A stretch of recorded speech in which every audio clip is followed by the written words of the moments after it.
Yo, yo, yo, what's going on, people? Raps on TV, here to talk the biggest and best things in boxing as per usual.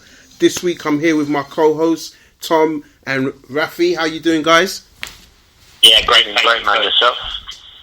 Good. I was going to say, don't all rush at once. Too eager.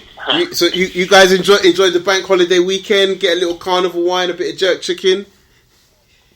Yeah, man, definitely. I was going to say pure silence now. How was the weekend for you guys, though? I'll let you go on this one, Raf.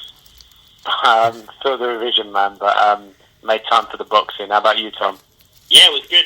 Like you said there, Coach, Carnival was, spread across London. Good way to end the summer, as to say. But I think we're going to get one of those Indian summers this year. I think it's going to be hot right through to October, and again bringing the heat with the podcast every Tuesday. I love that. And I know, Tom, you were down in Bournemouth causing havoc and mayhem. So yeah, keep doing you, young lad. lads. A bit of scouting down at the local gyms, doing a bit of scouting. Just I like that. If I can see any young prospects coming through to bring on the podcast, that was the main intention for that weekend. No worries. We believe you, Tom. We believe you. So listen, guys, obviously this weekend, and I'll quickly run into the agenda. Pretty short. The boxing season is kind of back upon us. So we saw last weekend, Anthony Yarde go over to Chelyabinsk, Russia, and take on Sergey Kovalev. So we'll get into that in better detail. We're also going to pick apart the Lomachenko versus Campbell clash, which is taking place in London's O2 Arena. Quite a packed undercard if you look at the bouts and what they mean. So you've got Josh Buatsi, who's challenging for for WBA international light heavyweight title. You got Fury, that's Huey Fury against Alexander Povetkin. So you don't know what could come from that. Fight. It should be a good fight. And you got Charlie Edwards defending his belt again. So looking like a decent night of boxing. And we'll definitely be getting into that further ado. Guys, just want to remind you, and if I don't repeat it, I will try. Calls will be answered from 8 p.m. So from 8 p.m. we will get the lines open and we'll try to get as many callers through as possible. I'm sure you're all going to drop everything you're doing and rush to get on the line right now. So guys, no better place to start than Chelyabinsk and the matter of lost luggage, no hot water. The view, a kind of cheap travel lodge looking hotel, a view of a park or a forest. Guys, obviously last week, Yarde travelled to Russia to take on the killer, and that's factual, Sergey Kovalev. What did we make, and before we get into the fight, what did you guys make of the build-up in terms of the promotion last week, in terms of the open workouts, the weigh-in, the press conferences? I mean, is there anything that stood out for you before the actual fight took place? I think the promotion, you could argue was a bit lackluster in terms of being so close to the fight. There wasn't really much to kind of take from the promotional side of things, but I think kind of everything speaks for itself on the night. The fight lived up to expectation. Anthony Yarde put up a valiant effort in Chelyabinsk, in Kovalev's backyard. Kovalev brought that experience, that ruggedness, that world title elite level credentials, I suppose, in the fight, and got the business done. I think it was quite a brutal finish to the fight. I think, if anything, probably Yarde was a bit fatigued when it came to the 11th round. Probably took a... Hey, we're not talking about the fight yet, Tom. I'm talking about the pre-build-up. Slow down. Sorry. Yeah, no, but yeah, so I suppose to keep it short, the promotion is what it was. It's out in Russia. You're not expecting it to be, a red carpet stage. It's a fight, and I thought they handled it well. I think the press conference was good. Sunday got his chance to speak. Yarde was in good spirits. So I think everything kind of materialised and marinated into being a good spectacle.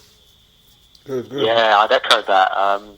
The other thing I'd probably say is that I think that given how muted it had been in the UK, I think Kovalev's party did really well in Russia because you saw it was a full house and Russia seemed to be really up for it. But UK side, it was quite lackluster in that BT Sport were only promoting the fight 3 days out, which was quite surprising to me because Yarde is their flagship fighter. The whole face of their franchise is built around Anthony Yarde. Daniel Dubois may be the heavyweight face of Frank Warren's stable, but everything was geared towards Anthony Yarde. So it was a little bit surprising to see.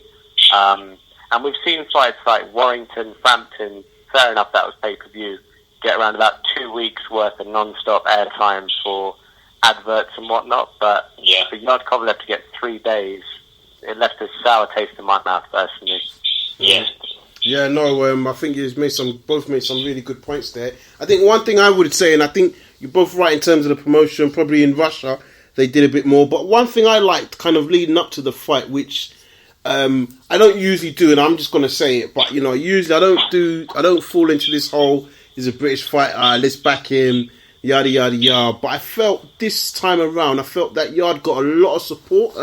I think that definitely kind of, look, I predicted, we know what the result was, but I predicted Yarde to stop him. But I think overall it was just really good to see sort of like so much support coming in for him. A lot of people, whether you call it rivals, whether you call it, opposition promoters or stables, they were even sending him messages of good luck, best wishes. And I think that was a good thing for us to see. Physically there? Say that again?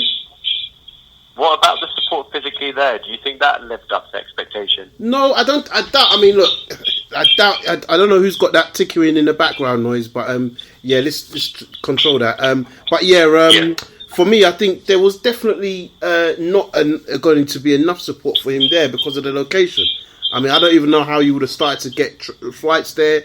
He probably had his close family. I believe his sister was there, his close friends, but you're not talking of a Joshua invasion of New York, Joshua fans invasion. I think this one was always going to be very minimal, similar to Fury and when he beat Klitschko in Dusseldorf. Some of those locations, you get your true fans, but not all, and that doesn't mean to say they're not your true fans, but not everyone can make that.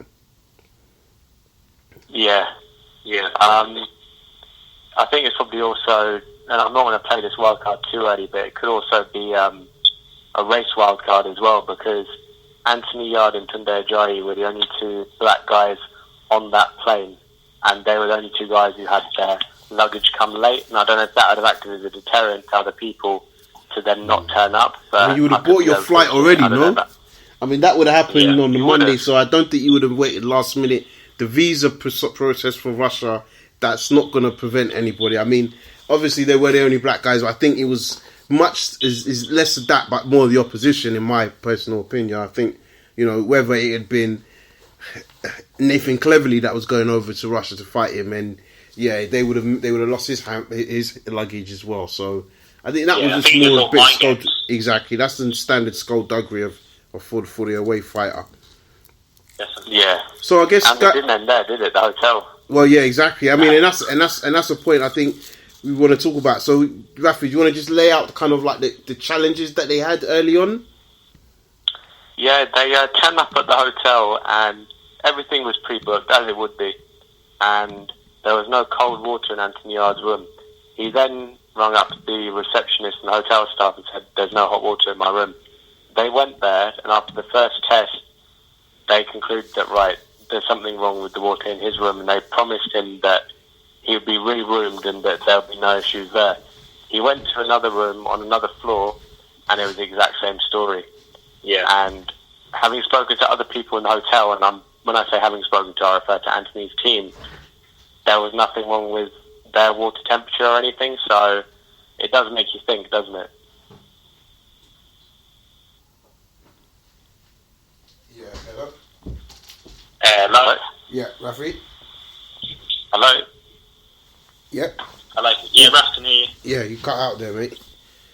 Yeah, no worries, but it doesn't bode particularly well, does it? Yeah. Yeah, it's to be expected, right? But I will say, I think for me, what was refreshing about, we saw a lot of the interviews from the IFL guys out there, and I think what was refreshing was Yarde wasn't really moaning, he wasn't being a diva, like he was letting us know this is what's going on, but he wasn't throwing his top, throwing his toys at the prime, saying, "I'm not fighting if you don't get this, if you don't do that, if you don't do this." He was pretty. Yeah. I was actually, if I'm being honest, I was actually a bit worried for him because I thought he was taking in his stride too much in terms of people just coming in around him. Yeah. Just doing stuff and showing you this and showing you that. Yeah, I don't know, but again, he's the pro. They've been around it, so I think that was really good because I think we're going to talk about the performance and the fight as a whole, but I do think he's won himself a lot of credit all round. So now, obviously, moving on to the fight. Sorry, carry on, Tom. As well, I think he remained quite professional. Like with all this bravado with the luggage, the hot water. Because I understand fighters when they're trying to make a limit of 175 pounds or however heavy the light heavyweight limit is. You're going to need your bath to sweat out a certain amount of weight, or you're going to need certain conditions where it needs to be mandatory to meet requirements. There was I heard there was a weigh-in in the morning, and then there was a weigh-in in the afternoon. Whatever the reason, what was behind that, I'm not too sure. But I suppose, like you said, Coach, it's out in Chelyabinsk. You're not really going to get anything, the same you would on your home turf.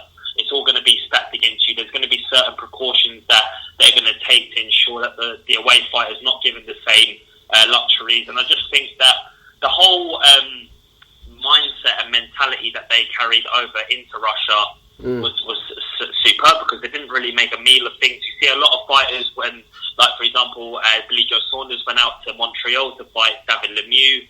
Dominic Ingle wasn't happy about the scales that they were using at the weigh-in, and that just kind of put into perspective how Yarde's not had the experience at elite level. He's not even fought anyone near the caliber of Kovalev. Had to deal with the fight week commitments, had to deal with the hostility with being in Russia, and he was given a lot of love. So that kind of counteracts the point that it's an away fighter, it's a British fighter going to Russian soil. Would there be any animosity? I don't think there was. I think that they were treated fairly, and again, they didn't make a meal of things. So I think just kind of putting that all to the side, it made for a fair fight. It made for a fair, judgment of both parties, and both parties dealt with it the way it should be, professionally. And it makes the contrast, because how Tyson Fury, for example, he wasn't happy with the ring. I think it was the carpet or the layering. Yeah, the layering behind it, and that was the day before the fight. He threatened to pull out. So, given that this was a few days before the fight, and it wasn't just a one-off, it was from the airport to the hotel and everything in between. Yes. He had his reasons to pull out if we use Fury as a benchmark, but he didn't. So he has to be commended for that. Exactly, and I think ultimately, and you guys are right there. So let's get into the fight. I think everyone that's listening now would definitely know what the result is. So there's no shame in kind of saying Yarde lost, which is factual. I guess the key thing is let's kind of dissect where, when I say surprise, I think, could you see the knockout coming as the fight was going on, or did you think Yarde would at least finish on his feet? I think Yarde probably fatigued, like I mentioned, kind of as the rounds went on. I thought both men came into the fight at a frantic pace, really, because like when the bell went, both were on their toes. They were throwing feints. They were moving. They were bopping their head. They were weaving. They were looking for shots for either man to draw them in to make a counter. And I think Anthony Yarde, although he didn't probably win any of the first, I'd say 6-7 rounds, from what I saw, I thought Kovalev controlled the pace and the distance, and I thought his jab was exceptional. I didn't expect Kovalev to have such a punishing jab, especially when we saw him against Ward, against Alvarez. He didn't even seem like he threw his jab in those fights. He didn't even seem existent that he was willing to throw the multiplicity of jabs that he did throw. And I thought against Yarde he would be a bit more cautious, cagey early on. That was the complete opposite. Kind of took me by surprise. And Kovalev then kind of went through the gears, broke him down with some painful body shots. Besides the 8th round, I thought Yarde looked like he was going to get him out of there. Maybe 20-30 seconds later, it could have been a whole different story. We could be sitting there talking about one of the biggest, even within the fight, biggest comebacks of any British fighter, because he was down on the cards significantly. And again, Kovalev showed that experience, showed that class, and that's what probably got him over the line. Yeah, I think the writing probably was on the wall around 30 seconds after the end of the 8th, because you could see that Yarde had emptied the tank, and going forward from there, you could tell in that first 30 seconds that was it, he was spent. and it was only a matter of time. So I think the knockout was on the cards, but it was only until the 8th that it looked like happening. Yeah, I just caught fire after that, really. Like the 8th round onwards, it was like back, forth, didn't know what was going on. Commentary was like, through the roof. We didn't know whether or not, Kovalev looked tired. We saw that in the Alvarez fight. He looked like a man that couldn't even stand on his own two legs. And to kind of turn around the 8th round and, move it on to the 9th, the 10th and the 11th. I mean, just kind of a question to pose to you both. Do you think that world level credentials kind of got him over that phase of adversity to weather the storm and come back? World level credentials, to some extent, I think it mainly lies within the experience. And whether he'd fought at elite level, or even world level at all, I don't think that comes into play so much. I think it's more the sense that if you're a domestic level fighter and you're 35, you've seen a lot in that time. And if you're up against someone who's in their late 20s but a world level fighter, even though they operate at a higher level, they'll be, through your experience, you'll learn things, regardless of whatever level you operate at, that you always have over the other guy. So I think it probably leans more towards experience than pedigree, but that's just how I see it. Yeah, no, definitely, I agree. Coach, how do you see it? Yeah, I think it's a bit of both. Because I would say I think there's definitely examples in boxing where you could say, probably not domestic level, but I would say guys at operating at world level that are probably not viewed as technically gifted as others, but they have the experience to kind of old man them and school them. I think the best example would be Salido against Lomachenko. I think Salido's experience served him well to kind of just get through the rounds against Lomachenko, and Lomachenko didn't understand how to apply pressure. I do think the world level played its part, but not just by credentials. I think via his ability, the mindset. So as you said, when he looked like he was out. I really thought Yarde was going to get it in the 8th. But as Rafi said, towards the end, I knew that I think everything had gone. You could see it, in my opinion. And I think from Kovalev's point of view, I think it was the little things, the clinching, just rather than, just being up close, getting a bit of distance, blocking that body shot, which was clearly painful for him. I think definitely it's the experience that got him rounds, that got him through the fight. And I would say also clearly Yarde's lack of experience, because rather than, unless it was a case of he had nothing left, rather than let it all go in the 8th, I think he could have sustained it a bit more, so up the pressure a bit in the 8th, made himself a bit more elusive and not get hit, and then in the 9th follow up the same thing, and then by the 10th potentially he's worked enough of Kovalev's body and gassed him out that he could get the win. But it was a valiant effort, but I think for me, I think Kovalev's clearly experience and everything, his amateur pedigree, saw him through this. Rafi, you got No, I was just agreeing with what you said about, the pedigree seeing him through in the end. Yeah. Yeah, but a question for you guys would be, do you think Yarde should switch promoter? Because the biggest fighter in the division are Bivol, well, actually is the obvious one, we'll come on to that in a bit, but Bivol, Baturbiev, Callum Johnson, I'm going to butcher his name, but I can spell it, but I can never pronounce it. Gavodzic, him, all of those guys are the zone fighters, and the only avenue into the zone is either signing up directly or Eddie's door. And Uncle Frank is never going to do a show with her, and we all know that. So maybe he should follow Billy Joe Saunders' footsteps and join his former. What do you guys think? What do you think, I Tom? I agree. I think that you kind of took the words out of my mouth, really, with the Billy Joe Saunders thing. I agree. I think Yarde could possibly consider the transition to Matchroom, but I think it's too early to make that decision. I think he's only 18, 19 fights into his career. He's come off a world level defeat. Look for example, Charlie Edwards, who we're going to come on to talk about.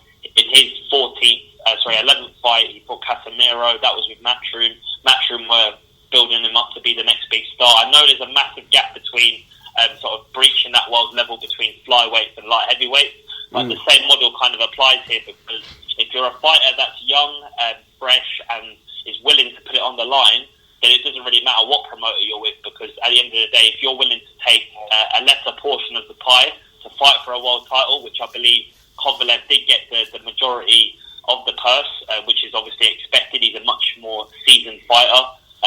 Then I wouldn't expect him to move from Warren. I think BT Sport have got the perfect platform for Yarde. We see with Dubois, I wouldn't be surprised if Dubois and Yarde were matched together and would be work side by side to build shows in the UK, to build shows in the US, and maybe for someone of a lower understanding, maybe Frank Warren's son or someone else might come on board and think, well, how can I transcend BT Sport? How can I make them a global phenomenon? And I think that's probably the route they're going to go down. But I think, just to answer your question quickly, Ralph, I think if I was in Yarde's position and I was to choose a promoter, I would probably go with top-ranked ESPN, because they've got the Gavoziches of the world, they've got the Baturbiyevs, and I know he works with Matchroom, but I think there's a lot more leverage with a US promoter, if I'm being totally honest. Yeah, good. I mean, I definitely want to say great points, Tom. I mean, I think it's quite split in the sense of, you speak about the competition, but again, yes, Gvozdik and Baturbiev they are top-ranked fighters. So I think there's definitely that element. There's obviously the deal that he's got from the US in terms of the ESPN exposure. I guess my first point would be to say, I think I wouldn't leave Warren in order to fight further title shots, because I think he needs to go back to the drawing board a little bit. I think we'll come on to what he could do next. So I think he needs to go back to sort of like the drawing board just a little bit and just start working on a few things. It's highly rumoured he didn't even spar for this, and I was like, come on, don't even let that as a rumour be kind of circulated, whether it's true or not. So I think for me, yeah, exactly. I know he has sparred. So for me, I think I don't know whether he needs to make that kind of decision now after this loss. And the second thing as well is, would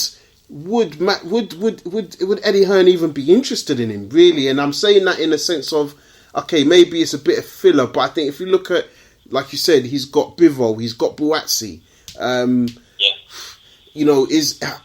think it was, if Yarde had won, I don't think he would have been rushing to face any of those guys. Even though we know he faced Kovalev, it was about the timing on that factor. So for me, I think it's a good question. One that I don't think, because everyone's talking about the trainer, but I don't think. Yeah, from a promoter point of view, I think he's still got to. I think he can still sit with Frank Warren. Frank Warren can still build his name in the UK. He has done so relatively well at the moment.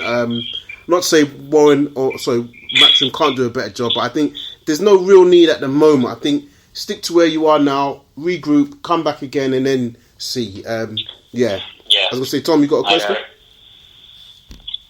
was just going to... Yeah, sorry, go on, Russ. Sorry. No, go on, mate.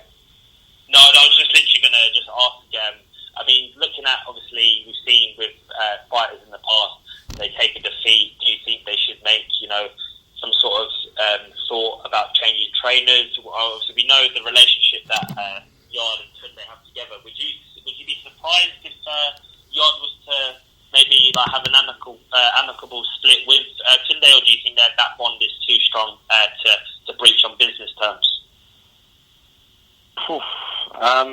Well, they definitely don't see each other as professional colleagues. They're very close friends. Yes. And so there's a lot of stuff behind closed doors that you, me, coach, and no one else can have any idea about. So I think it's more so the fact that this is quite deep in that he's the guy, I don't know if he's the guy who took him off the streets, but he's definitely the guy who got him into boxing. And Yarde was involved in a lot of trouble when he was younger, owing to his environment. You're a product of your environment. It wasn't his fault. And not for sentimental reasons, but when someone gives you a platform, whatever you do, whatever happens from then onwards, you're always going to remember who put you on the map. Yes. And that's why I think this is more than just a business decision. I don't know if you feel the same way, Coach. Okay.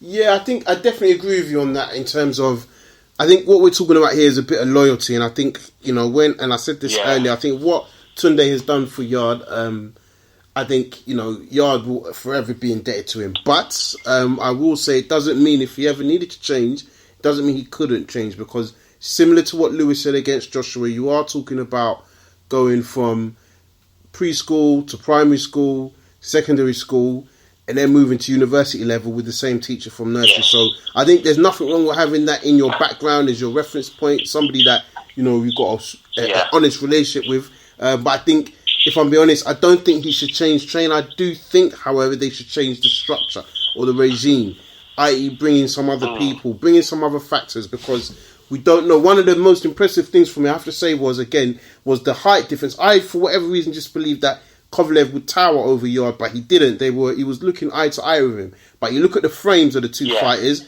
two different things. Yeah. Everyone would have said, look at Yarde's frame, look at Yarde's frame. But Kovalev came in with the right frame, similar as Buatsi. So I think they need to be able to work on losing a bit of muscle, to be able to increase the stamina output, in my opinion.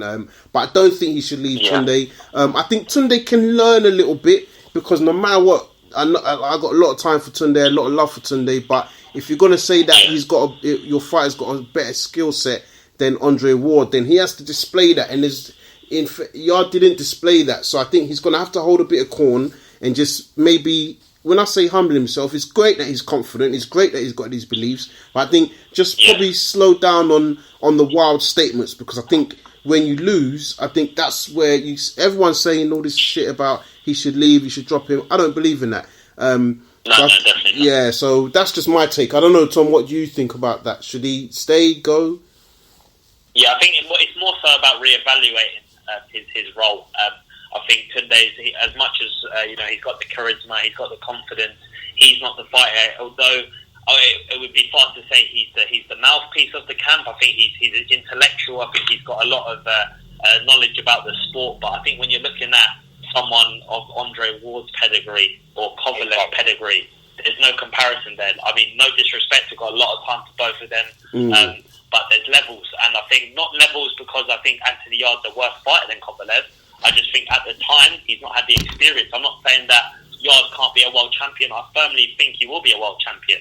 But you look at the crop of light heavyweights, and I mean, it's a tough division. Yeah. You've got Beterbiev, who punches like a mule. You've got Bivol, who's as crafty as your Lomachenko of the light heavyweight division. You know, he's his speed, his movement, and I think then Gavozic is just an animal. Like we saw what he did to Stevenson. Badu Jack again is another fighter. You've got Joshua Buatsi. The list Don't forget Gilberto Ramirez has now come up, so he's in there. Ramirez, exactly. So it's a tough division, coach, and I think you guys will probably echo as well that you're not going to be handed easy world title in this day and age. You know, Charlie Edwards has got a tough mandatory in Martinez. I think that what's so positive about boxing at the moment is not because it's driven by money, not just because it's driven by exposure and profile, but the competition within each division, I think, is through the roof. Every division is stacked. Yeah, I wouldn't say every division though, mate, but I'd definitely say light heavyweight is up there. The light heavyweight is definitely a stacked one. Light heavyweight is crazy. I'm kind of with Tom on this, because most of them are. I mean, that's why it's great. Most of them are. I mean, if I said to you, okay, cruiserweight, give me 10 names or 5 names, so 10's a bit much. But I agree with I think the cruiserweight division is buzzing. You've got a Coley, you've got Isaac Chamberlain, you've got Chris Billen-Smith. React for domestically, I think it's buzzing. Yeah, I think world levels there is a big gap, and I do agree with you, coach. I think you could probably name 4 or 5 divisions where the level of world class fighters isn't there. Yeah. That's understandable. You compare the welterweight division to the light middleweight division.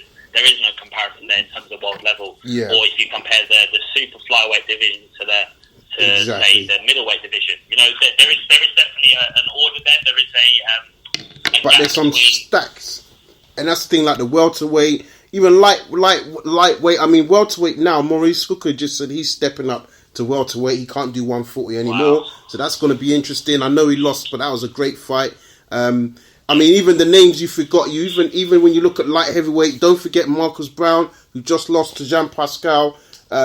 So, Pascal puts his name in there after beating Marcus Brown. So I think light heavyweight is seriously stacked. And there's no two ways about that. And I guess one of the things I wanted to say, and let's just kind of talk on before we start opening up the lines. The 8th round, guys, talk me through how you were feeling watching the 8th round when you really saw that Kovalev was on wobbling.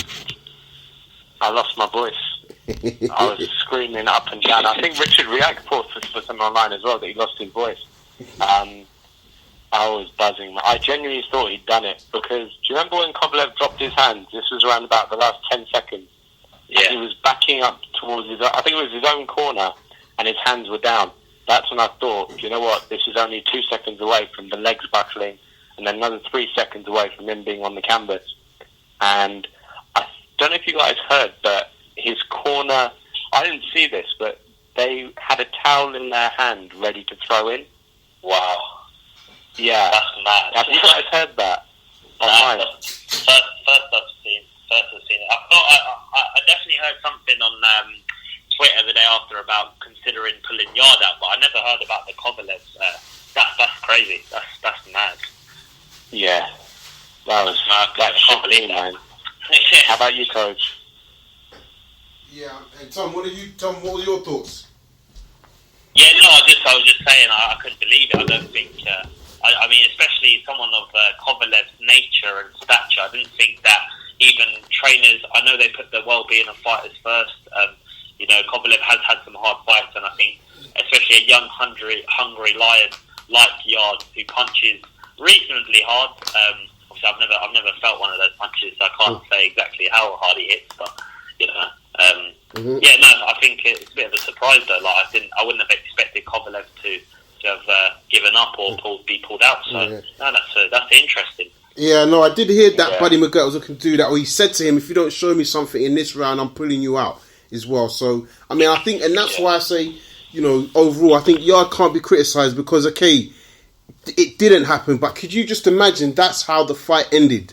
And we're talking about Yarde as the new WBO champion, and he stopped Kovalev, and then everything, in my opinion, would like, because I felt as much as what you were saying is true. I felt Kovalev was ahead on the cards, but I didn't think the rounds were like total domination. I felt Yarde was doing what he was trying to do. I feel their game plan was to kind of try to do neat head movement and then hit him with more body shots and power shots as opposed to being effective with the jab. That's why the stat that came out was said he's hit Kovalev the most out of the fighters. Fair enough, he didn't win, but it showed that he was active. So yeah, like you guys, I mean, I was going up and down. I was like, oh my god, like fucking get in, fucking do it. But, yeah, but it was. I'll be honest. As soon as the round finished, I don't know, something. I just looked at Yarde and I was like, he's done it all, and I just think that's where he's going to learn. So I think he's done a great job. I think kind of the I won't say the romance, but the kind of feedback afterward has been fantastic. So for me, I think he's done a great job, and I think, you know, we've got to take our hats off to him. So guys, look, it's 8 o'clock or just gone 8. So I'm going to open up the lines. We've got 734. The floor is yours. Hello. Yo, what's good, people? Yes, what's going on, Dwayne? Long time, you good? Yes, not too bad, man. It was like a reunion calling up. Exactly. Yeah, it was alright, you know. Yeah, I went on the Sunday, not the Monday thing, but yeah, it was pretty blessed still. They shut that shit down too early though. I was kind of pissed. I was just starting to get into the vibe. I'm telling you, it's not like old days, but you still took 1-2 rum, yeah? Yeah, damn right. I'm back to 2 bottles full of the fucking rare nephew straight from Jamaica. Nice, that authentic. I love it. Yeah, no. The glass of ice, yeah? Nah, I didn't have the ice, I can't lie. But so what's on your mind, bro? Question or statement? It's always a statement with me, man. I think it's all good. They were controversial, you know. Nah. But yeah, I think it was kind of like the equivalent to watching Eubank Jr. fighting Billy Joe, but the difference was that Billy Joe wasn't at world level.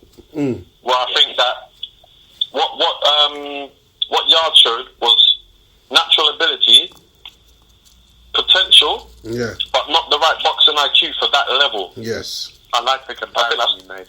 Yeah. You see what I mean? It's kind of similar to that. Yes. I could round it off in a complimentary manner.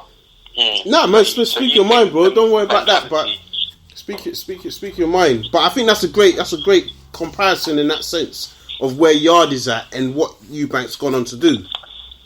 Yeah, and this is the thing where seniors should get some credit because there's certain points where senior have made sure that junior avoided certain fights. Like there was a point where I believe, I can't remember the guy's name, but he was meant to fight someone.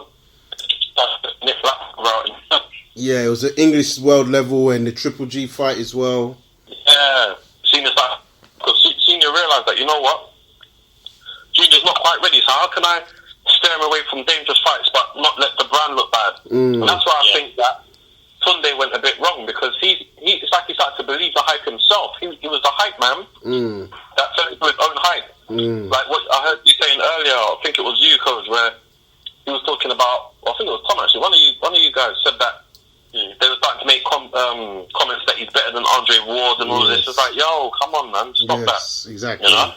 It's all well and good, like promoting and having belief in your guy. You should have that, but there's no need to make absurd comparisons or ludicrous statements, because you line yourself up for the fall. And if there wasn't all this extra gas behind him, I think he would have had.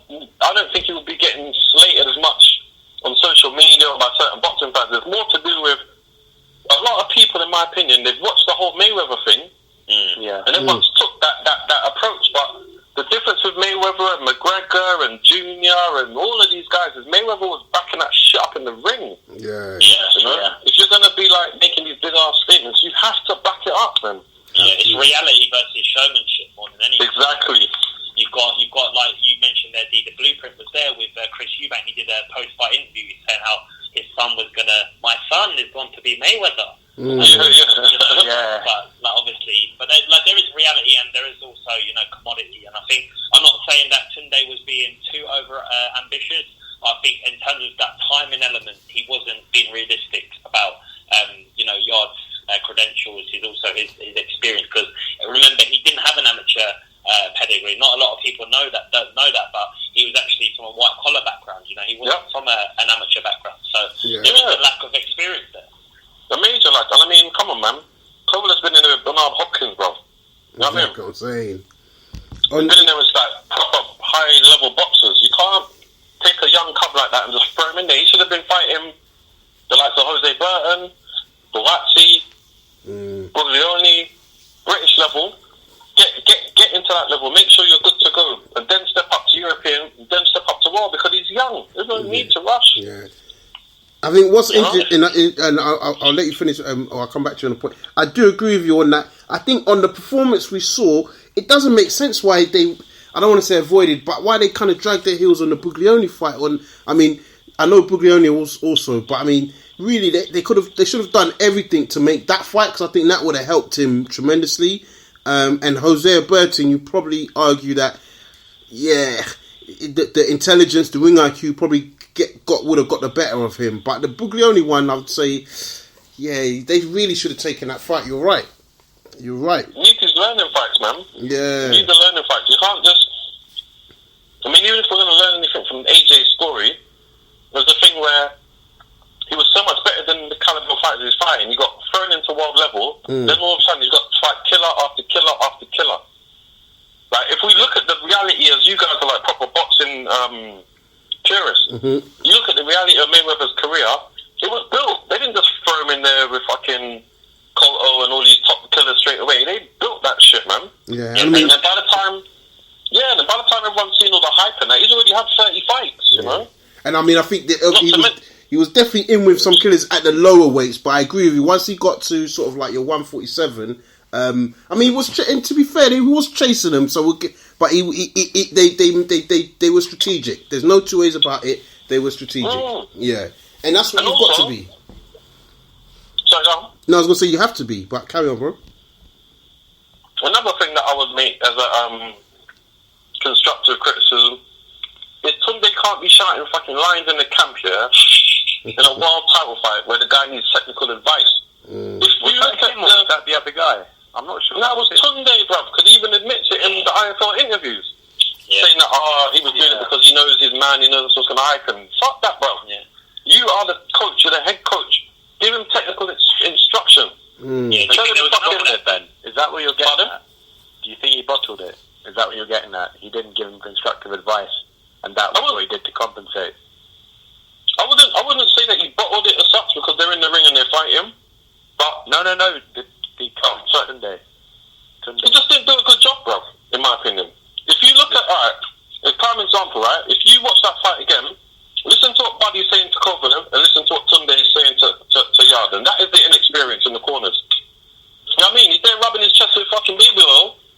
lions in the camp. Get the boy ready to fight, man. I'm quite impressed. And I felt sorry for Yarde in that regard because he's not used to being at that level. When he goes to that corner, he needs good advice. Yeah. Lions in the camp, that's over, bro. That's dead now.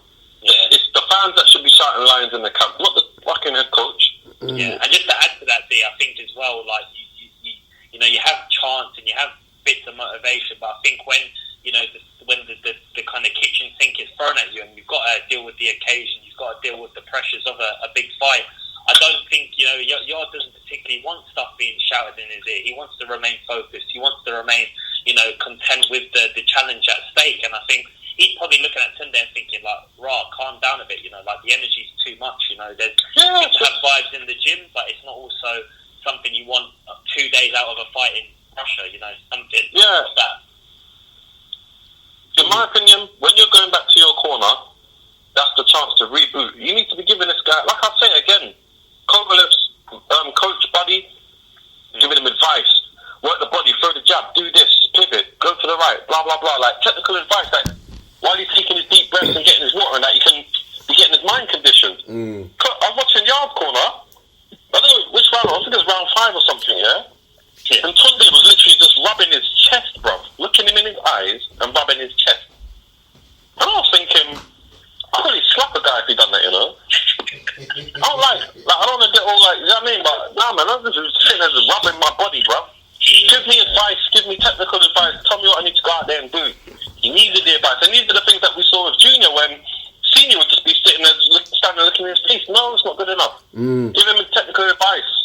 Nah, definitely. You know, that won't happen. So, bro, so just Junior moving. could have done that, but he didn't. I don't know if Tunde could. I think Tunde could have at least tried. And I mean, again, and I refer to Mayweather. When Mayweather's going to his corner, if it weren't Floyd Senior, it's Roger Mayweather. They weren't fucking shouting like little slogans and that. They do that shit in the gym and that. But when he was going to the corner, bro, Mayweather was getting firm instructions. It was only by the time Mayweather got to like that supreme level, and I'm seeing it still would, but it wasn't really necessary because he knew what he needed to do. But when that guy was going back to his corner, Mayweather, bro, he's getting sound advice, man. Constructive feedback. Exactly. Yeah, you can't be doing that because if that's what you're doing, then what's the corner for? Not for water. It's So you're part of the fight. exactly. So do just to get your last point, or get your thoughts on this one. Lomachenko versus Campbell this weekend. What's your thoughts on that fight? Lomachenko wins. It'd probably be similar to like Lomachenko-Linares type fight. Okay. What you think? Campbell can knock down Lomachenko? Do I think what, sorry? You think that Campbell can get a knockdown against Lomachenko? That's a nice little spin. But mind you, probably maybe he could get a little knockdown, but come on, Lomachenko, man. I have to see him. Like, you have to go in against someone where you think, okay, he might lose. But as it stands, I ain't seen anybody that he's going up against and I'm thinking he might lose. Yeah. Put him in there with like fucking... Huh? I said this 2-3 years ago that I don't think anyone at super feather, lightweight, or even super lightweight can touch Lomachenko. Yeah, they're not touching him. Put him in there with like Errol Spence or something, you might see something different. You know what? I won't lie. I do think some of the lightweight guys, but I know what you mean. And you know what? For me, I have to be honest. I was not against Loma because that sounds harsh, but I thought he was overrated. I still think they're a bit too high on him, given he's lost. So they've shown he's beatable. But the way he stopped Rigondeaux, I thought Rigondeaux was going to deal with him. But I know there was the question about the weights and blah blah. But at the end of the day, Rigondeaux got into the ring and he retired and he got schooled. So yeah, Lomachenko is definitely up there. And what I meant with a knockdown, because I'm thinking, I don't know. I just feel it could be like a crawler. I don't know. Obviously, Crawler fought in April. I just feel that this Lomachenko is good. I know Campbell is probably a bit more ranges, a bit more pedigree on the Olympic route as well. But I don't know. I just can't see. I can't see him doing anything. If I'm being honest. Nah. Because the thing as well that always sticks in my mind is that I've seen Campbell lose to less quality boxer. I can't remember the guy's name, but it's this black French boxer, isn't it? Yeah, Mendy. Yeah, and he got him out of there, man. Yeah. So I saw that fight, I just thought, okay, this is what your level is. That's no disrespect, but if he's losing to the caliber of that fighter, and I haven't necessarily seen a major improvement since. Yeah. If losing to guys like that, you ain't going to go in there and beat Lomachenko. It's not going to happen. Yeah, there is I respect that. Sorry, no? Mendy.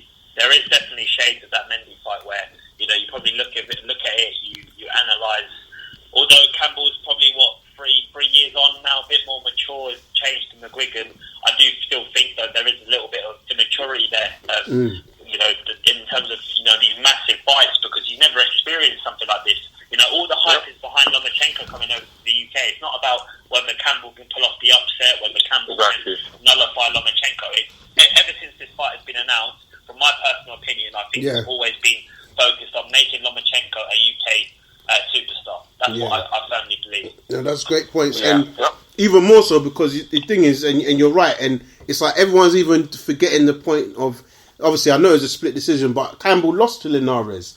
And as you said, the Linares, for me, I mean, he put Lomachenko down. I think it was more with Lomachenko not being used to the weight. And that was the first time I think he actually stepped up, I want to say, to maybe 130. And for me, I just think, I just don't see how Campbell... I like Campbell. He seems like a really nice guy. You know, I remember from the Olympics. But I just don't... not even a levels thing. I just think this is just not a competitive fight. And that's what I want from Lomachenko. So before I start criticising him again, I understand why they've made this fight. You know, it's for the vacant WBC. But I think even if Campbell had won the WB somehow and had to fight Lomachenko, it's still not a competitive fight. So, yeah, it is what it is. Undercard, you looking forward to Fury Povetkin? Yeah, man. I'm happy with Fury's move to the matchup, actually. I think that's good for his career. And now we're going to get to see what he's really made of. So, yeah, I think that's a hell of a fight to see, man. That's a good look. Happy for the Fury camp.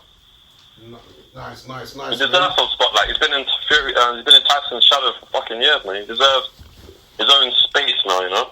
No, second to that, man. Second to that. So listen, Dave, we're going to let you go, but I appreciate the calling in and support as per usual. And enjoy the boxing this weekend. Cheers, thanks, bro. Yeah, man, respect to you, man. Cheers, respect, man. Thank you. All day, bro. Always. Unofficial co-host. Always, man, always. The seat's there for you, bro. Alright, take care. All love, man. Cheers. See you later, Cool.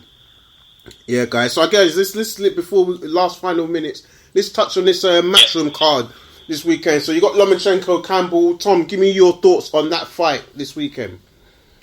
Yeah, just to echo what you both said, I think Lomachenko's got too much for Campbell. And just before I kind of flip the sort of question back to you, I think Lomachenko coming forward, I don't think Campbell's going to have it in him to nullify that pressure, that speed. I think even with his reach, a lot of people are saying, Campbell can use his attributes, his height, his range. But I just think against Lomachenko, man, come on, he's too quick. His feet, the way he even just adjusts his feet into range is just like, it's like a wizard. Like, you can't even see it coming. It's like a cockroach moves in and out. You know, You can't even see stuff like that unless you're born to be able to deal with stuff like that, like with some sort of computer robot that is able to take away a set of viruses. Do you kind of get where I'm coming from? But I think Lomachenko, I see him stopping Campbell mid-round. I think 6-7. I think the barrage of punches is going to be too much, and I can see him getting stopped on his feet, if I'm being totally honest. Yeah, I mean, I can't really disagree with that. I think Luke, we can't forget too quickly how well Luke did and gave an account of himself against Linares, but I just think that Linares then and Lomachenko now, even though they were two elite fighters, and Lomachenko still is, there was a big gulf between those two. And if Luke was knocked down by Linares, I think it was the first or second round, and then he clawed himself back, but he still lost the fight. I just don't see what more he can do against Lomachenko. Yeah, there is a big gap between both Lomachenko and Linares. I think you hit the nail on the head there, because Lomachenko's in his prime now. He fought Kroller, and years ago when he fought Russell Jr., these guys, Martinez, he was a sublime fighter, but I just think that he's making it look easier now against people. He's taking the piss out of these fighters. Like, he's hitting them with shots where we didn't even see that when he was fighting in the amateurs, because he's built up such a credible variety of shots. His tutelage in the pro ranks, his all these these preparations he does with like the speed balls, the kayaking, the outdoor tennis. All this stuff helps. It all increases mobility, increases coordination, IQ, and he's demonstrating that in the ring. It's all well and good having all this outside of camp and then going into the ring and looking flat, looking lackluster. But he just forms insane, probably unnatural, instinctive way. He does it just click of a finger. He throws shots and they're like, you're getting punched by I mean, you're right. Opinion. No, so carry on, Tom. I was saying you're right. No, sorry. Yeah, I suppose just kind of Campbell. Although, do you know what?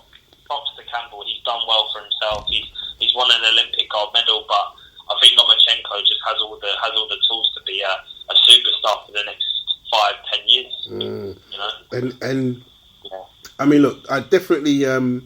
I think you've all said the right things. When I think of Campbell, I just think it's such a tough ask. I think Lomachenko is very good. You're talking about, even if it's, one of the things you said, a weakness for him could be the height, but he's fought taller guys before. Okay, the reach is quite long if you think about it. It's probably the longest opponent, so it's probably the first opponent with the longest reach. You're talking about in terms of the distance, but that doesn't always mean anything once you've got a high IQ and you've also got the ability to stay in the pocket and miss shots. And that's one of the key skills, in my opinion, that Lomachenko has. He can be up close and he's going to be bobbing and weaving and you're not going to lay a finger on him. So actually having longer arms might become a hindrance because you're not going to get your arms, and I'm talking like real talk here, as much as when he's throwing shots, it could be easier for Lomachenko to counter those shots because, do you know what I mean? It's coming out, he's bringing it back, he slips, bang, he's thumbed up, he slips a shot, 2 shots again to the body, uppercut.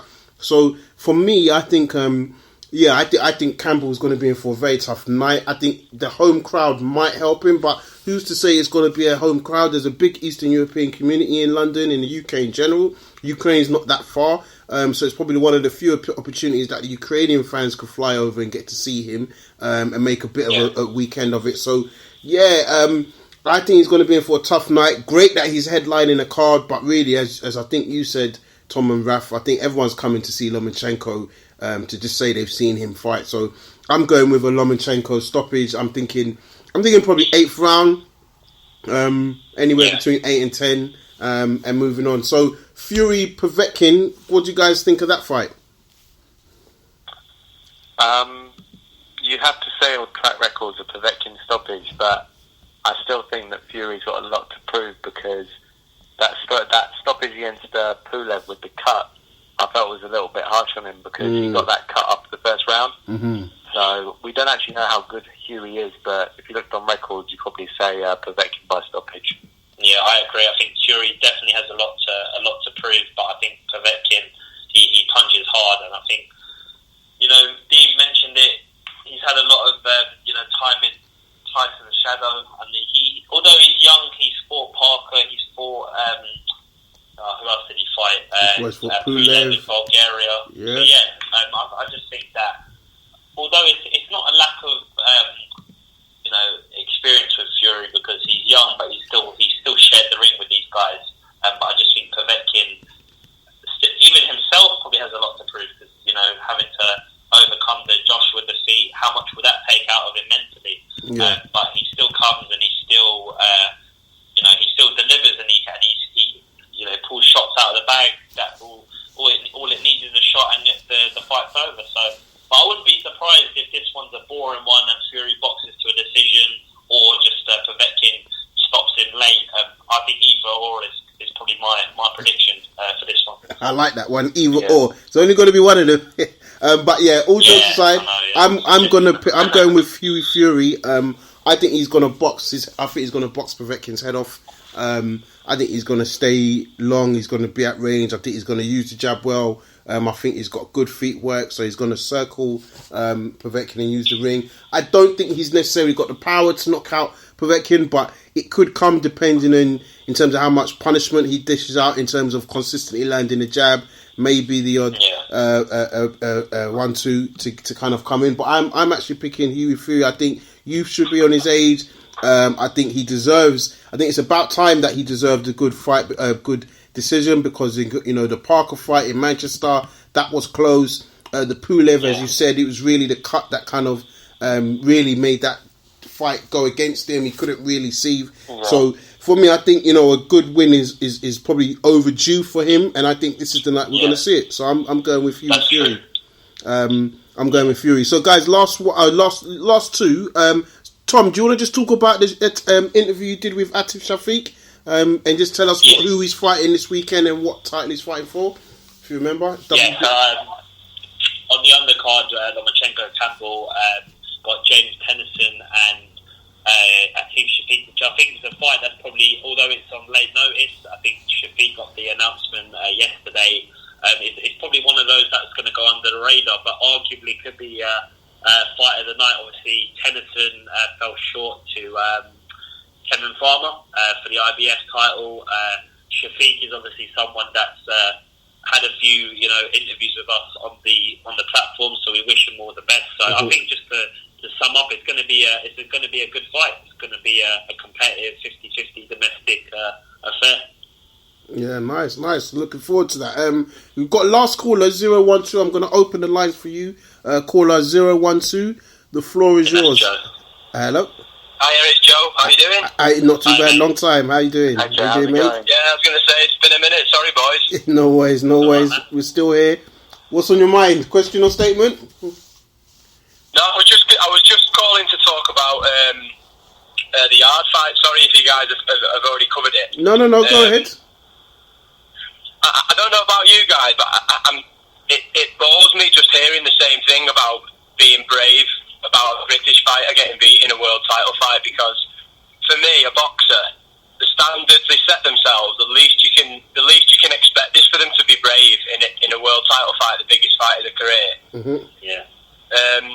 But if I'm honest, mate, I think Sunday, and to a degree Anthony Yarde as well, they've made an absolute tit of themselves, because although there was a stage in the fight that Yarde could have had Kovalev out of there, he didn't.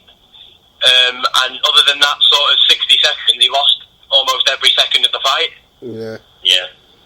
Just simple things. Don't get me wrong. I know he's relatively inexperienced, but if you're relatively inexperienced, don't sort of mouth off like that. Then you've got a faded old champion there hurt, and you haven't got the initiative to go to the body. Andre Ward made the blueprint for it, hit him up top, and then just nail him to the body. And Yarde just went headhunting, completely blew himself out. And then obviously, as you saw in 9, 10 and 11, I think you can probably count on one hand how many punches he threw. Yes. Yeah. So you share the blame. You don't apportion that to Tunde for you. It's both of them. Well, yeah, mate. I mean, I think Tunde's got to take the majority of it, because obviously some of the stuff he came out with was just borderline disgraceful, like the Andre Ward comments and things like that. But to a degrry, mate, Yarde's part of that, isn't it? You know what I mean? If you're not sort of on board with it, then you've got to. Yeah, of course it is. Yeah, I mean, if you're not on board with it, go your separate ways. But I mean, Yarde did better than I expected him to do. I thought it could go early. I thought Kovalev might knock him out early, but I mean, I think Yarde's got to have a look at himself there and have a change of team. What do you guys think? Yeah. I mean, I think with like you said there, Joe, I think a lot of the narrative before the fight was, how is Yarde going to live up to the hype? They didn't mention a lot about sparring. I think Tunde came out with a comment and said about how he's Anthony Yarde's main sparring partner. And I think, like you said, that you've got to take into perspective. A lot of it is clout. A lot of it is talk to boost someone's profile. And I don't dispute. Yarde has got a lot of attributes in his favour. He's broad. He's got a good physique. He's someone that you'd expect to be on the billboards of a Nike advert or an Adidas advert, and that can actually fight. But I do also think that it was too early. The timing thing, it wasn't the right time to. Even though Kovalev is seasoned, he's coming on a bit. We're talking about a rugged Kovalev who's been in there with Ward for 2 12-rounders, has been in there with Alvarez, has been in there with other fighters down the years. So I think just overall, it's just a lack of experience really, but also the experience like you mentioned there, the lack of initiative to go to the body when he should have gone to the body, and try and just exert too much energy to the head, which is probably what tied him out in the end. And that's what, and I think there's definitely on that point, as Kojo, in terms of the inexperience. I don't think he should change the team totally. I think he should. I think he should add to the team. Same thing with Joshua after the Ruiz defeat. I think you should add to the team where there's clear deficiencies. I think you should do that. I do think, and it's kind of justified in a sense of, I don't know, justified is wrong. I think he's got to be expected that, like I said it earlier, if you're making comparisons and saying your fighter has better skill set than Andre Ward and they do not display it, you have to There's not accept. been a fighter in the last 20 years who's got a skill set like Andre Ward, bar maybe Floyd Mayweather. But even Floyd Mayweather at welterweight wasn't as rough as Andre Ward. So I think you're well within your right to even make that as a statement. So I think he turned a lot of people off. I think there's one thing about confidence, showing your confidence, but that is just, you went too far. And I think that's where, that's where I think he's getting a lot of the backlash from now, is because everyone's like, well, hang on a minute. You said that he's got a better skill set than Andre Ward. Andre Ward stopped this guy. And like you said, well, Andre Ward got knocked down. Yarde, if you've got a better skill set than Andre Ward, and Andre Ward arguably fought a prime Kovalev. Yes. Well, Anthony Yarde didn't win a single round apart from the one that he had Kovalev out on his feet. And if you've got a man like that out on his feet, you need to finish the job if you've got this skill set. Well, where was this skill set when Kovalev was Bambi on ice all over the ring in the 8th round? So no, I totally agree with you. So listen, I mean, just off subject, to say that about Andre Ward, personally, I think Andre Ward is probably the best boxer all round I've seen in my lifetime. He could do it all. He could make it rough. He could box. He could punch. He could do everything. Andre Ward. Yeah. And to say that somebody like Yarde has got that skill set is just is disrespectful. Exactly, and that's the key thing. I think it's just the disrespect, which doesn't win you as many fans as the performance. Because as you said, he wasn't. He there were some close rounds, but he didn't win any. I would say on the cards he was losing, but some of the rounds were close. But as you said, we expect it to be you dominating at least 2, 3, 4 of those rounds, not just the round where you could have finished him. But before we let you go, Joe, just your thoughts on Lomachenko versus Campbell this weekend. Yeah, I think he's got his work cut out there, mate. The thing I don't like about Campbell, don't get me wrong, I appreciate how talented he is and everything like that, and God loves a trier, but Campbell's one of those fighters, not too dissimilar to Groves in a sense, whereby you can visibly see the wheels coming off during fights, even fights that they should be winning. Like, I remember the rematch with Mendy. Obviously, he got over the line in the end and he won, but there's times in that fight where you can just see him unravelling. And somebody like Lomachenko, who's got the ability to just, change the tempo of the fight at the flick of a switch, I think he's all wrong for Luke Campbell. I think he's all wrong for him. Yeah, no. And Joe, just to add one last question about sort of the fight itself. Obviously, we've seen Lomachenko. He's made Rigondeaux quit. He's made other fighters quit. Like you mentioned there, he's unravelled. He's sort of mentally fatigued. Do you see any kind of reciprocal here with Campbell? Do you think there's any edge, or do you think he's actually mentally screwed on for this fight, despite the skill set Loma's got? Yeah, to be honest, mate, I wouldn't like to say he's a quitter because he's shown no signs of it. Do you know what I mean? But I see the corner saving him for another day. To be honest with you, if the ref doesn't, because the thing is with Lomachenko, he can open you up like nothing I've ever seen, and when he starts opening people up, nobody's going to want to see Luke Campbell taking sort of 10, 12, 15 unanswered punches. If the ref doesn't stop it, then surely Shane McGuigan's going to, especially after the month or so boxing's had in terms of injuries and fatalities and so on. Like, don't get me wrong, mate. I hope he does the job. I'll be cheering him on, but I just think it's a bridge too far for Campbell. And sorry to go on a bit, but it's such a shame that in boxing you get people like Luke Campbell who really get the tough end of the deal in terms of fighting Lomachenko and Linares. Yet you get a world champion, I say in inverted commas, Tony Bellew or Anthony Joshua, who just get the exact right opponent. Do you know what I mean? Yeah, the manufactured part. That's true. What we were saying earlier. Yeah, it's the business side of the sport, I suppose, but. But even on that side, I wish him all the best. And the thing is, and this is the thing, I do think, and you're right what you're saying, so I don't know where it's gone wrong, because again, Campbell won gold in 2012, he was the poster boy, probably even a bit more than Anthony Joshua, and you kind of look at their paths, and it's kind of like totally different. He's had some, I won't say easy fights, but he's had fights where, they've been challenges for him, and obviously he's clearly lost, and it's just not seemed to have gone his way, but like you said, I think all the best to him. We wish him the best, but he's a gap too far. It's a shame he's had to fight Lomachenko for a vacant belt. That's probably one of the toughest things you can do, but that's boxing at the moment. So listen, Joe, thank you very much for calling in. Appreciate the support. Take care, boys. And enjoy the rest of your week. Cheers, mate. Cheers. Take care. Cheers. See you later. Bye, Cheers. bye. Bye. So, guys, just quickly before we round off and then we end the calls, Buatsi's taking on Ryan Ford for the WBA International Light Heavyweight title. It's kind of gone under the radar, but I think this is a good look for Buatsi. You would imagine once he wins this puts him quite high in the rankings for the WBA. So potentially we could be looking at a Bivol fight. How do you see this fight going, guys? Very quickly. Business as usual for Josh. Yeah. I think a mid-round stoppage. Nice. And then we've got Joe Cordina fighting for the British light welterweight title against Gavin Gwine. 11-0, 2 undefeated fighters. I'll be honest, I don't know much about Gavin Gwine, but knowing Joe Cordina, you would imagine he's going to be able to put on a performance there. What do you guys think of that fight? Welsh derby, and I think Cordina again has probably got too much in his locker for I can't remember his name. Gavin Gwine. Yeah. Gavin Gwine. Gavin Gwine. So I think Cordina and Buatsi, it's a bit of a strange one with Cordina because I know he's had his injury problems, and I know they've put him on a platform where he's had the British shot quite early on. He's won the title. Now he's going on to probably European and world honours. I think they were talking about Patera as the next fight for him, who beat Ritson, obviously, for the European. But I think just the inactivity, I'm not expecting Cordina to be in 100%, firing on all cylinders because obviously the ring rust. But I do expect him to get him out of there. I think just his raw talent should get him over the line. So it'll be interesting to see.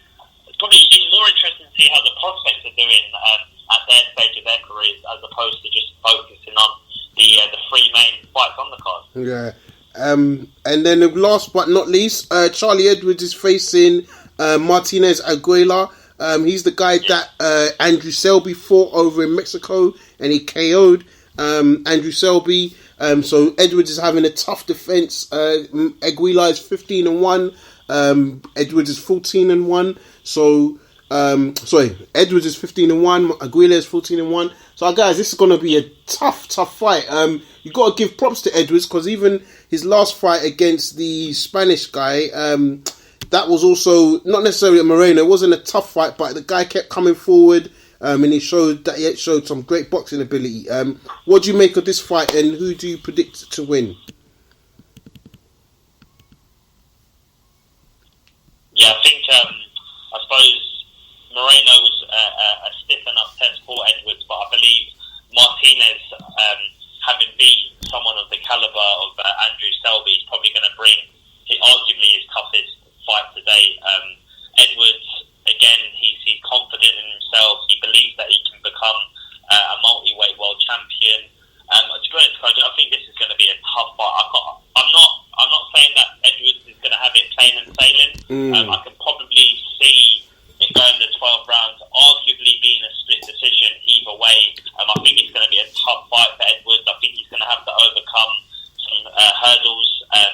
Probably a lot of, because I haven't seen much, if I'm being brutally honest, but I wouldn't be surprised with there being clashes, the heads coming in close, especially a tough Mexican like him. He's going to want to, he's going to come in, he's going to want to force the pace, he's going to want to be rough and aggressive. So Edwards is going to have to box smart in this fight. I don't think it's going to be someone where he's going to blow him out of there and put on a spectacular performance. I think it's going to be one where he's going to have to box maturely and just get the win and move on. No, I totally agree with you. I mean, I think when you look at this fight, I think it's a great fight. You're looking at ages. There's not that much in distance between them. Aguilar's coming in this with really a strange but great reputation. He lost his debut fight and then has gone on to 13 straight victories, majority of those at KO. So I think this is a really tough fight. I think if people are looking at this as hometown fighter and not testing a matchman fighter, and he's going to be in some serious deep waters in my opinion. I think I've seen Aguilar, just the highlights. There were all types of stuff with the Selby win, but not forgetting Selby's a highly rated prospect. He stopped him as much as Selby referred to the air and the altitude at the time. My point is, this guy's a tough fighter. He's a come forward fighter. Edwards is gonna have to brawl, not just box. He's going to have to brawl within this fight. So I'm looking forward to it, and I think it should be an exciting night of boxing. So guys, listen, we've overran, but it's been a pleasure as always. Guys, you want to just shout out the social media?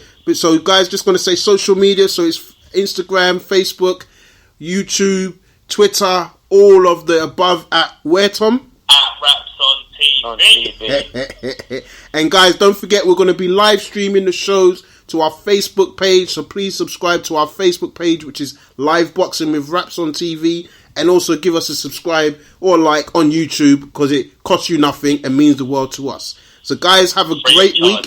Exactly, have a great week. Tom, Rafi, it's been a pleasure as always. Rafi, good luck with your exams, and I look forward to speaking to you guys again. Yes. Best of luck for Monday, Rafi. Cheers. Take care, guys. Cheers. Nice one. Nice one. He's taken another one and another, and Howard Foster has stopped it. Wow, that is going to be controversial.